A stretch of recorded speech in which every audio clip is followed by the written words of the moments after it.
So last Friday, my best friend Jake decided he was going to impress his new date, Emily, by making homemade sushi.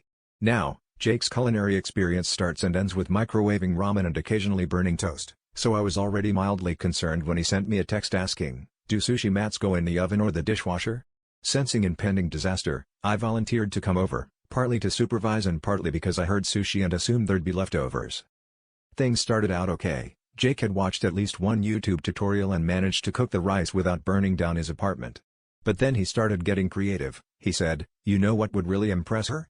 A little smoky flavor, like those fancy restaurants."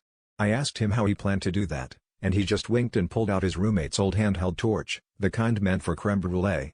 I watched in fascinated horror as he began torching the edges of his California rolls, seaweed crackling and little bits of rice popping like popcorn. As if on cue, the fire alarm blared, Jake's dog started barking, and Emily walked in just in time to see Jake waving a flaming sushi roll around like he was casting a spell. The room filled with smoke, the neighbors started peeking through their doors, and Jake, panicked, tried to fan the smoke out with a baking sheet, only to knock over a bowl of soy sauce, which added a certain umami aroma to the chaos.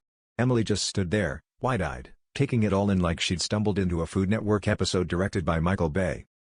By the time the smoke cleared, and the fire department confirmed we weren't cooking meth, Jake sheepishly offered Emily a taste of his creation.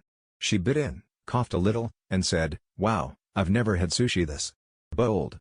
Jake grinned and declared, "Yeah, I call them smoked California rolls. They're a real fire hazard."